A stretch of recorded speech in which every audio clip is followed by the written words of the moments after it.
अहाँ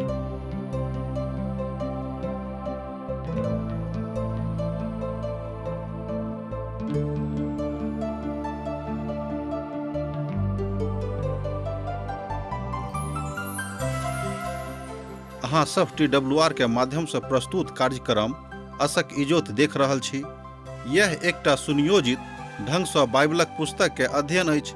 यह कार्यक्रम के उद्देश्य अछि कि लोक दुनिया बा संसार के बनाबऽ वाला परमेश्वर के उद्देश्य के बुझे बा जाने कि हुनक इच्छा के अनुरूप चलै छी कि परमेश्वर के लोकों के रूप में हम अहाँक और अहाँ के परिवारक परवाह करै छी। अहाँ सबके आध्यात्मिक रूपों से आगा बढ़ऽ में जीवनक ज्योति दऽ रहल छी। कृपया देखू आ सुनू जाहिसँ परमेश्वर अहाँ के जीवन के ढेर आशीष से भरि देथिन। आशाक इजोत मैथिली कार्यक्रम में एक बेर और हम अहाँक अभिनंदन प्रभु यीशु मसीह के मीठ आ पवित्र नाम से कऽ रहल छी।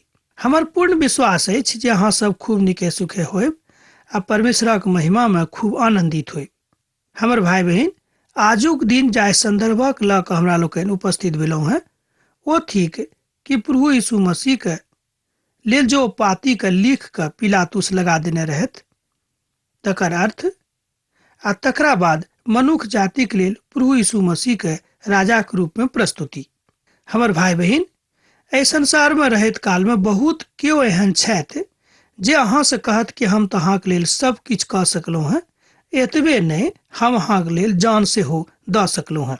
मुदा जहन ओ तकलीफक काल आबैत अछि, हमरा सब देखैत छी कि ओ छोड़ि कऽ अहाँ से चलि जाइत अछि वा एना कहियो अहाँक संगे गप करनाइ सेहो बंद कऽ दैत छथि। एहि तरहक अनुभूति अहूँक जिंदगी में भेल होइत। विशेष रूप में ई बात जे छबारीक लोक छथि ओ खूब नीक सँ बुझि सकैत छथि कि हुनका जीवन में एहि तरहक घटना बहुत बेर भऽ सकैत अछि कि भेल होइते वा होबऽ वाला हेतिक। तहना सावधान भऽ जाउ कि एहि तरहक घटना अहाँक जिंदगी में नहि हुइक। एहिठाम हमरा सब एहि संदर्भ के देख रहल छी जे प्रभु यीशु मसीह आब मनुख जाति के लेल क्रूसक ऊपर छथि। दृश्य बड़ हृदय विदारक अछि जँ अहाँ विश्वास राखैत छी। ओहि दोखक पातीक ऊपर लिखल छल, यहूदीक राजा यीशु नासरी। एहि बातक हमरा सब देखलहुँ हैं जे ओ पत्र ओ पाती इब्रानी, लतीनी और यूनानी भाषा में लिखल गेल छलिक। ई तीनों भाषा अपन अपन स्थान पर ओहि काल में बड़ महत्वपूर्ण छल। इब्रानी तऽ धर्म पोथी आ धार्मिकता के जतेक बात रहै अपन भाषा में करैत रहथिन आ दोसर भाषा को ओतेक सम्मान नहीं राखैत रहत। ओहि काल में सेहो एहि बातक ऊपर हम ध्यान दैत छी कि भाषा के प्रति लोकक अगाध प्रेम सेहो रहनि, जेना आजुक संदर्भ में छै। तहन यहूदीक महायाजकक सब पिलातुस सँ कहलनि, यहूदाक राजा नहीं लिखू, मुदा ओ स्वयं के यहूदीक राजा कहलनि। एहि बातक हमरा लोकनि जँ अहाँ पढ़ के देखबै तऽ अहाँ पढ़ि कऽ देख सकलहुँ हैं। तहन 21 और 22 पदक हमरा लोकनि पढ़ब। तहन यहूदीक महायाजक सब पिलातुस सँ कहलनि, यहूदीक राजा नहीं लिखू, मुदा ओ स्वयं के यहूदीक राजा कहने अछि। पिलातुस उत्तर देलनि जे हम लिख देलहुँ हैं से लिख देलहुँ हैं। एहिठाम हमरा सब देखै छी कि पिलातुसक विश्वास प्रभु यीशु मसीह के ऊपर अंदरे अंदर बढ़ल जाइत छनि। हमर भाई बहन, एहि संदर्भ के यूहन्ना एहि द्वारा प्रकट करैत छथि कि हमरो में से बहुत केओ एहन छथि जे प्रभु यीशु मसीह के अपन उद्धारकर्ता के रूप में मने मन ग्रहण केने छथि, मुदा खोलि कऽ एहि बातक अभिव्यक्ति नहि कऽ रहल छथि। मुदा आजुक सुसमाचार में हमरा लोकनि एहि बातक सीख रहल छी कि जँ अहाँ प्रभु के हृदय से ग्रहण कऽ चुकलहुँ हैं तऽ एहि बातक सेहो प्रगट रूपे लोक के बता दियौ कि वो हमर उद्धारकर्ता छथि। जहन प्रभु यीशु मसीह के सिपाही सब क्रूसक ऊपर चढ़ा चुकलथि, तहन ओ सब हुनक वस्त्रक लऽ कऽ 4 भाग में बाँटि देलखिन आ प्रत्येक सिपाही के लेल एक एक भाग सेहो भऽ गेलिक। तकरा बाद हुनक कुर्ता के सेहो लऽ लेलखिन जे नीचा से ऊपर धरि बिनु सीनैये बनल छलिक। तैं ओ सब अपना में कहऽ लगलाह, एकरा कोना के फाड़िक, मुदा एहि पर चिट्ठी डालि के जे ई केकरा भाग में जाइत अछि। ई एहि दुआरे भेलैक जे पवित्र पोथीक कथा पूरा होइक, जे ओ हमर वस्त्रक ओ सब आपस में बाँटि लेथिन और हमर वस्त्रक ऊपर ओ सब चिट्ठी सेहो डालथिन। अब हमरा लोकनि देखैत छी कि एक एक बात जे हुनका विषय में कहल गेल रहनि एहिठाम पूर्ण होइत अछि। जहन ओ सब क्रूसक ऊपर यीशु के चढ़ा देलनि, कोनो सुसमाचार लेखक तऽ यीशु के मृत्यु के विषय में खूब स्पष्ट जकाँ लिखैत नहि छथि, अर्थात एना कहियो कि ई जरूर लिखैत छथि कि हुनक मृत्यु क्रूसक ऊपर भेलनि। अब ई सुनि कऽ अहाँ एम्हर उम्हर नहीं जायब, बा अहाँक विश्वास एम्हर उम्हर नहीं हुएक। हमर भाई बहन, क्रूसक ऊपर यीशु मसीह की मृत्यु बड़ स्पष्ट आ सत्य कथा थिक। एहिमे कोनो तरह के संदर्भ एहन नहीं छै जकरा ऊपर हमरा लोकनि शंका के दृष्टि सँ देखी। कोनो सुसमाचार लेखक प्रभु यीशु मसीह के मृत्यु के विषय में एठाम नहीं लिखने छथि से बात नहीं। सब क्यों लिखने छथि, मुदा सब क्यों एहि बातक सेहो बता रहल छथि कि हुनक स्वर्गारोहण सेहो भेलनि, अर्थात ओ मनुष्य जाति के बीच से उठावल गेलाह आ ओ स्वशरीर पिता के घर में चलि गेलाह, एना कहियो स्वर्ग दिस ओ चलि गेलाह। मुदा एहि क्रूसक कथा के बहुत क्यों किस्सा कहानी बुझि सकैत छथि, मुदा बहुत क्यों एहि बातक बड़ महान बात बुझैत छथिन। विशेष रूपें जे क्यों कलीसिया में सदस्य छथि, कलीसिया में आबैत छथि, ई सुनि कऽ कि प्रभु यीशु मसीह हमरा सभक लेल क्रूसक ऊपर चढ़ि गेलखिन, आपन प्राण दऽ देलखिन, अपन सोनीतक बहा देलखिन, सुनैत सुनैत हुनक कान ततेक घटिया गेल छनि कि एहि बातक हुनका विश्वासे नहीं होइत छनि। बा एना कहियो ई सुनैत सुनैत ओ कहैत छथि कि अब तऽ हमर कान पाकि गेल, ई सुनै के हमर मन नहीं करैया। एहि तरहक लोक से हमरा भेट अछि। मुदा हमर भाई बहिन, हम अहाँ से बाजि रहल छी, ई कथा रोज रोज नव रीति सँ हमरा सभक जिंदगी में एक एकटा नव आशाक संचार करैत अछि, जे संपूर्ण मनुष्य जाति ओहि आशाक संचार सँ लाभान्वित भऽ रहल छथि। जँ अहाँ एहि बातक ऊपर विश्वास राखैत छी तऽ बड़ बढ़िया, आ जँ नहीं राखैत छी तऽ प्रभु यीशु मसीह के मृत्यु अहाँक लेल आशा की जोत बनि कऽ नहीं आबि सकैत छै। भजनकार 22 भजन के 18 पद में एहि बातक बड़ नीक सँ बता रहल छथि। जँ अहाँक लग पवित्र पोथी बाइबिल अछि तऽ भजनक पोथी तकर 22 अध्याय के 18 पदक पढ़ियौक।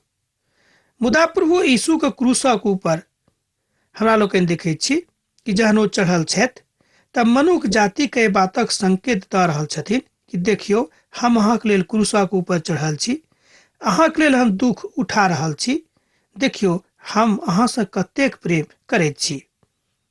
प्रभु अपन मुख भाषा में एहि बातक क्रूसक ऊपर चढ़ि कऽ बता रहल छथि। प्रभु यीशु अपन में और अपन ओहि बातक एहिठाम देखा रहल छथि जिनका से ओ बड़ प्रेम राखैत रहथिन। ओ कहलखिन कि हमर माय आ भाय वह सब छथि जे परमेश्वरक वचनक मानैत छथि आ ओ ओकरे अनुसार चलैत छथि। हमर भाई बहिन, जँ अहाँ परमेश्वरक अपन सब किछु मानैत छी तऽ एहि घटनाक अहाँक लेल एकटा महान घटना मानि सकलहुँ हैं, आ जँ नहीं मानैत छी तऽ मात्र एकटा किस्सा कहानी अहाँक लेल बनि कऽ रहि जायत। तहन ओहि चेला में से कहलनि, ई अहाँक माय छथि, और ओहि काल में ओ चेला हुनका घर लऽ गेलनि। एहिठाम हमरा लोकनि देखैत छी 19 पद के 26 आ 27 पद में अहाँ संदर्भ के पढ़ि कऽ देख सकलहुँ हैं। प्रभु यीशु अपन संसारिक माय के हे स्त्री बाजि कऽ शोर पारैत छथि। एहि तरह ओ कनानाक विवाहक भोज में सेहो कयने छलाह। हमर भाई बहिन, एहिठाम प्रभु यीशु मसीह स्वयं के पिता के पुतक रूप में प्रस्तुत करैत छथि कि ओ कोनो अदना मनुष्य नहि थिकाह, मुदा ओ परमेश्वरक पुत छथि जे उद्धारकर्ता बनि कऽ एहि संसार में आयल छथिन। मुदा ओ पुनः जीवित भऽ जेताह, तैं हुनक महिमा करबाक लेल लोक सब हुनका सन्मुख उपस्थित भऽ जेतनि। एहि बातक संदर्भ सेहो ओ मुख्य भाषा में ठाम प्रभु यीशु मसीह बाजि रहल छथि। पवित्र पोथी के विद्वान सब, टीकाकार सब एहि बातक के पुष्टि करैत छथि। मरियम हुनका शिष्यक संगे ऊपर वाला कोठली में प्रार्थना करैत चलि गेली जहन ओ पुनः जीवित भऽ कऽ आबैत छथि। प्रेरितक काज नामक पोथी तकर 1 अध्याय तकर 14 पद में एहि कथाके बतायल गेल छै। आ तकरा बाद ओ दृश्य में आबैत छथि जाबैत धरि ओ जीवित नहि भऽ गेल छलथि। यूहन्ना हुनका अपना संगे अपन घर पर राखैत छथि, जेना ओ अर्थात प्रभु यीशु मसीह हुनका आज्ञा देने छलखिन। एहिठाम यूहन्ना के जे आज्ञा प्रभु यीशु मसीह देलखिन क्रूसक ऊपर, ओ आज्ञा को पूरा करलखिन। ओ हुनक जे संसारिक माय भाय छलाह हुनका लऽ कऽ ओ अपना घर पर चलि गेलाह। तकरा बाद प्रभु यीशु जानि कऽ जे सब किछु भऽ गेलै अछि, तैं पवित्र शास्त्रक कथा पूरा हुए ओ कहलनि, हम प्यासल छी। एहि पदक अहाँ देखियौ, प्रभु यीशु मसीह के अंतिम संदर्भ अछि, अर्थात ओ संसार से विदा भऽ रहल छथि। तैं ई बात बड़ स्पष्ट होइत अछि। एहि बातक बड़ गंभीरता से देखियौ। तकरा बाद प्रभु यीशु मसीह जानि कऽ जे आब सब किछु भऽ गेलै अछि, तैं पवित्र पोथीक कथा पूरा हुए ओ कहलनि, हम प्यासल छी। ओहिठाम सिरका से भरल एकटा बासन छलैक, तैं ओ जूफा में सिरका के भिंगा कऽ हुनका मुख में लगा देलखिन। जहन यीशु एहि सिरका के लऽ लेलथि तऽ बाजलनि जे पूरा भेल, और मूड़ी के झुका कऽ प्राण त्याग देलखिन। एहि बातक अहाँ 28 पद से लऽ कऽ 30 पद में देख सकैत छी। हमर भाई बहिन, एहिठाम जेना जेना हुनक मृत्यु के विषय में पवित्र पोथी में बहुत पहिनहिए से लिखल गेल छलैक, से पूरा होइत देखैत छी। हमर भाई बहिन, मूसा एहि बातक बहुत पहिनहिए यीशु मसीह जन्म भेला से लगभग 3500 बरख पहिनहिए लिखने छलखिन। तकरा बाद एसाया एहि बातक प्रभु यीशु मसीह जन्म लेला से लगभग 700 बरख पहिनहिए लिखैत छथि। यूहन्ना बड्ड सतर्कताक साथ एहि बातक एहि विषय के लिखैत छथि कि जाहिसँ प्रभु यीशु मसीह के सब केओ अपन उद्धारकर्ता के रूप में ग्रहण करे। बहुत विद्वान सब यूहन्ना के प्रभु यीशु मसीह बड्ड नीक शिष्य में से एक मानैत छथि। मुदा एकटा विद्वान तऽ कहैत छथि कि प्रभु यीशु मसीह के सबसँ स्नेही शिष्य यूहन्ना छलाह। तहन प्रभु यीशु मसीह के ओहि वाणी के पूरा होइत हमरा लोकनि देखैत छी जे पवित्र शास्त्र में बहुत पहिनहिए से लिखल गेल रहे। भजन 22 में कनि अहाँ लिख लिया, उत्पत्ति 22 अध्याय में, एसाया 53 अध्याय में आ 40 अध्याय में, लय व्यवस्था पोथी तकर 16 अध्याय में आ 24 में सेहो एहि बातक अहाँ देख सकैत छी जे प्रभु यीशु मसीह के विषय में ओहिठाम भविष्यवाणी कयल गेल छै। किएक तऽ ओहि सबटा भविष्यवाणी पूरा भेनाइ बड़ जरूरी रहे। तैं जहन सबटा भविष्यवाणी पूरा भऽ गेलै तहन ओ अपन प्राणक त्याग देलखिन। भजन 69 में तकर 21 में एहि बातक सेहो देख सकैत छी। आ यूहन्ना 17 अध्याय तकर 4 पद में सेहो एहि बातक कहैत छथि, जाहि विषय में हमरा लोकनि अध्ययन कऽ चुकल छी। यूहन्ना 17 अध्याय 4 पद में ओ कहैत छथि, जे काज हमर पिता के दिस से मिलल छल से सब हम कऽ देलहुँ हैं, अर्थात हमर काज पूरा भेल। और किएक तो तैयारी के दिन छल, यहूदी सब पिलातुस से विनती कयलथि हुनक टांग तोड़ि देवल जायक आ उतार देवल जायक, जाहिसँ शब्दक दिन क्रूस पर ओ नहि रहे, किएक तऽ ओ शब्दक बड़ पैघ दिन मानैत रहथिन। तैं सिपाही सब आबि कऽ ओहि देखैत छथि कि ओ दूसरा टांग तोड़ि देलखिन जे हुनका संगे क्रूसक ऊपर चढ़ावल गेल छलाह। मुदा जहन ओ क्रूसक लग आबि कऽ देखलाह जे ओ मरि चुकल छथि तऽ हुनक टांग के ओ नहि तोड़लखिन। मुदा सिपाही में से केओ एक गोटे एहि बातक बरछा से हुनक पंजरा के भेद देलखिन आ ओहि में से तुरंत सोनित पानी जकाँ निकललैक, जे एहि बातक देखलखिन अछि जे ओहि गवाही दऽ रहल अछि जे हम हुनक गवाही दऽ रहल छियनि। और ओ जानैत छथि जे ओ सत्यक बाजैत छथि, जे अहूँ विश्वास करू। ई कथा एहि द्वारे भेलैक जे पवित्र शास्त्रक ओ कथा पूर्ण होएक जे हुनक कोनो हड्डी तोड़ल नहि जेतनि। और एक स्थान पर लिखल अछि जे जिनका ओ बेधने छथि हुनका ऊपर दृष्टि करताह। एहि पदक जब कहियो बा जहिया कहियो हम पढ़ैत छी तऽ हमर मोन बड़ विचित्र भऽ जाइत अछि। लिखल गेल अछि कि और एक स्थान पर लिखल गेल अछि, जिनका ओ बेधने छथि ओ हुनका ऊपर दृष्टि करता है। हमर भाई बहिन, देखियो जे बेधलकनि हुनका तकरा ऊपर प्रभु दृष्टि करथिन। एहि बातक हमरा लोकनि एहिठाम 37 पद में देखै छी। जँ अहाँक लग पवित्र पोथी बाइबिल अछि तऽ एहि बातक अहूँ पढ़ि कऽ देख सकलहुँ हैं। जाहि भविष्यवाणी के जे यूहन्ना के पहिल भविष्यवाणी छल ओ पूरा होइत अछि। एहिठाम हमरा लोकनि देखै छी कि हुनक भविष्यवाणी सेहो पूर्ण होइत जाइत अछि।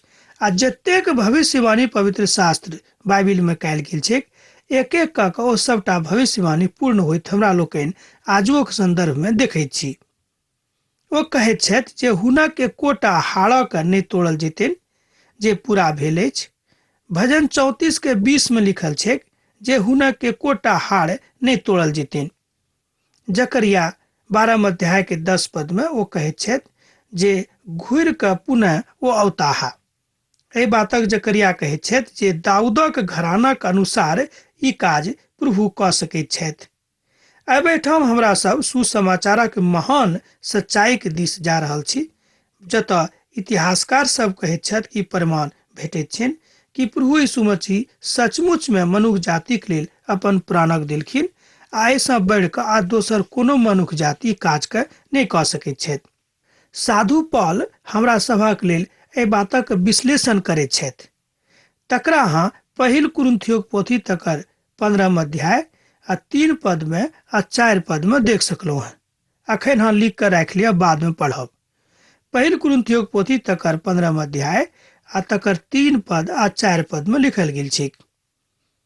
ओहि बातक विश्लेषण साधु पॉल करैत छथि। तकरा अहाँ देख कऽ स्वयं के संतुष्ट कऽ सकलहुँ हैं। एहि कारणे हम सबसँ पहिने अहाँक लग ओहि बातक पहुँचा देलहुँ हैं जे हमरा लग पहुँचल छल, जे पवित्र शास्त्रक वचनक अनुसार प्रभु यीशु हमर पापक कारणे मरि गेलाह और गाड़ल गेलाह, आ पवित्र शास्त्रक अनुसार ओ तेसर दिन जी उठलाह। एहि बातक अहाँ 5 आ 4 पद में देख सकैत छी पहिल कुरिन्थियोक पोथी में। एहिठाम साधु पॉल ओहि बातक विश्लेषण कऽ रहल छथि कि प्रभु यीशु मसीह मनुष्य जाति के कारणे क्रूसक ऊपर चढ़ि गेलखिन आ हमर पापक निवारणक कारणे तेसर दिन फेर ओ मृतक में से जी उठलखिन, जाहिसँ मनुष्य जाति विश्वास करैक को हमर उद्धारकर्ता परमेश्वर छथि आ हुनका केओ मारि नहि सकैत अछि। मुदा ओ जानि बुझि कऽ अपन सोनित के बहा देलखिन, जाहिसँ हुनक सोनितक कारणे संपूर्ण मनुष्य जाति विश्वास करेक। हमर भाई बहिन, विश्वासक कारणे जँ हम अपना देहिक ऊपर परमेश्वरक सोनित अर्थात यीशु मसीह सोनितक छिटक रहल छी तऽ अहूँ के उद्धार भऽ गेल अछि। जँ हुनक मृत्यु, गाड़ल गेनाइ और पुनः तेसर रोज जी उठनाइ पर विश्वास करैत छी तऽ अहाँ प्रभु के शिष्य थिकहुँ हैं। आ सुसमाचारक अहाँ बुझि गेलहुँ हैं, सेहो हम एहि बातक बड़ विश्वासक साथ बाजि सकैत छी। प्रभु यीशु मसीह मनुष्य जातिक पापक कारणे एहि तरह के मृत्यु दंड स्वीकार करलखिन, जे मृत्यु दंड मनुष्य जातिक लेल बड़ दुखद रहेक। हमर भाई बहिन, अतेक दुख उठा कऽ पिता परमेश्वर एहि बातक बता देलखिन कि मनुष्य जाति सँ कतेक प्रेम राखैत छथि। तहन एहि बातक जँ हमरा लोकनि रोज पढ़ैत छी तऽ हम कहब कि जिंदगी भर जँ हमरा लोकनि पढ़ैत रहब तऽ कहियो एहि बातक अंत नहि होइत, आ नहि हमरा लोकनि एहि शास्त्रक अंत कऽ सकैत छी खूब नीकसँ। मुदा जतेक हमरा लोकनि एहि शास्त्रक अध्ययन करब, ओतेक पवित्रता, ओतेक प्रभु के प्यार हमरा जिंदगी में आबैत रहत। आ एहि बातक बाद ऊपर हमरा लोकनि देखैत छी कि मनुष्य जाति के जतेक स्नेह प्रभु करैत छथिन, ओहिसँ बढ़ि कऽ आर केओ मनुष्य जाति सँ स्नेह नहि कऽ सकैत छथि। मुदा यहूदी के एहि बातक डर भऽ गेल रहनि कि अब हमरा लोकनि की करी। मुदा विशेष रूपेण ओहि यहूदी के जे प्रभु यीशु मसीह ऊपर विश्वास नहि करैत रहथि, अर्थात विशेष रूपेण जे महायाचक छलाह आ जे याचक सब रहथि, हुनको एहि बातक डर भऽ गेल रहनि। आ पिलातुस हुनक विनती के सुनलखिन आ ओ आबि कऽ यीशु के देही के लऽ गेलाह। अब एहिठाम हमरा लोकनि देखैत छी कि एकटा एहन लोक प्रभु यीशु मसीह के मृतक देही के लऽ कऽ जाइत छथि, जे खूब खुलि कऽ हुनक जीवित रहलाक काल में शिष्यक रूप में प्रकट नहीं होइत छथि। हुनक नाम निकेदेमुस रहनि, जे पहिने यीशुक लग राति में गेल छलाह आ 50 सेरक लगभग मिलल सुगंधक रस हुनका लेल लऽ गेल छलखिन। तहन ओ यीशुक देहीक लऽ गेलाह आ यहूदीक रीतिक अनुसार जेना ओ सब गाड़ैत रहलाह हुनका सुगंध रसक साथ कफन में लपेट देलखिन। एहिठाम हमरा लोकनि देखैत छी कि एहन एकटा शिष्य, एहन एकटा भक्त जे प्रभु यीशु मसीह के खूब मानैत रहथिन। हमरा लोकनि ओहि संदर्भ को देख चुकल छी जे राति में ओ आबि कऽ, हुनक नाम निकोदेमुस रहनि, प्रभु यीशु मसीह के पूछलखिन आ जहन ओ संतुष्ट भऽ गेलाह कि यह प्रभु छथि, तहन देखियौ एहि काल में ई काज ओ कऽ रहल छथिन। हमर भाई बहिन, एहि तरहक भक्त या एहि तरहक जँ भक्ति के जिंदगी अहाँ बिता रहल छी तऽ अहाँ खूब नीक सँ परमेश्वरक संग चलि सकलहुँ हैं। यूहन्ना एहि बातक 40 पद में बता रहल छथि। आउ एहि पदक एक बेर आर पढ़ब। तहन ओ यीशुक देहीक लऽ गेलाह आ यहूदीक रीतिक अनुसार जेना ओ सब गाड़ैत रहलाह हुनका सुगंध रसक साथ कफन में लपेट देलखिन। जे ओ आदमी ओहिठाम आबि कऽ ई काज केलखिन ओ परमेश्वरक के भक्त छलाह, मुदा ओ जीवित रहला काल में खूब खुलि कऽ प्रभु यीशु मसीह के सन्मुख में नहि आयल छलखिन। मुदा ओ मनुख ओहि कालक बड़ प्रसिद्ध मनुख छलाह। यहू बातक एहिठाम हमरा लोकनि देखैत छी। यूसुफ एहिठाम अमरतलिया के एक धनिक लोक छलाह आ वह निकोदेमुस एकटा प्रश्नकर्ता छलाह। ई दोनों प्रभु यीशु मसीह के लुकायल चेला छलनि। मुदा अखन ओ सूली के आबि कऽ, एना कहियो कि सूली के ऊपर जे यीशु चढ़ल छथि तकरा ओ मांगि कऽ लऽ जा रहल छथि, हुनक देही के हमरा दऽ दियौ। ई शिष्य बड्ड लुकायल हुनक शिष्य छलाह, बा एना कहियो एकटा बड्ड प्रसिद्ध मनुख छलाह। ओ यूसुफ अमरतलियाक निवासी एकटा धनिक लोक छलखिन। एहि बातक हमरा लोकनि देखैत छी। आ निकोदेमुस हुनका से प्रश्न पूछे वाला शिष्य रहथि। एहि बातक सेहो एहिठाम स्पष्टीकरण होइत अछि। हमर भाई बहिन, एहि तरहक भक्त आजुक संदर्भ में छथि। जँ अहाँ एहि तरहक भक्त छी तऽ बड्ड नीक बात अछि। ज्ञानक अनुसार हमरा लोकनि एहि बातक देखैत छी कि हुनका सभक ई सुगंध रस चढ़ेबा के बड्ड ज्ञान रहनि। एहि बातक इतिहासकार सेहो बताबैत छथि। ओ एकटा गुफा के नहायत कब्र छल, मुदा जहन ओ सब देखलथि जे यीशु कफन में नहि छथि तऽ ओ सब बुझि गेला जे ओ जीवित भऽ गेल छथि। एहिठाम हमरा लोकनि देखैत छी कि ओ एकटा कब्र हुनका आनि कऽ राखि देलखिन। आब आजुक अध्ययन हमरा एहिठाम समाप्त करबाक आज्ञा दिअ। हाँ, पाती लिखनाइ नहि बिसरायब। प्रभु यीशु मसीह के नेह अहाँक जिंदगी में सैद घड़ी बनल रहेक। आमीन। हमरा विश्वास अछि कि ई कार्यक्रम अहाँके लेल लाभदायक सिद्ध भेल अछि। हम चाहै छी कि अहाँ अपन आशीषके हमरा संग साझा करू। जँ अहाँके नजीक बाइबलसँ, जीवनसँ संबंधित कोनो प्रकारके प्रश्न भऽ सकैत अछि तऽ अपन समस्याके लेल प्रार्थना करबाके लेल जँ चाहै छी तऽ हमरा फोन पर जरूर संपर्क कऽ सकैत छी। परमेश्वर अहाँ सबके एकटा सुखद आनंदित दिन प्रदान करैक।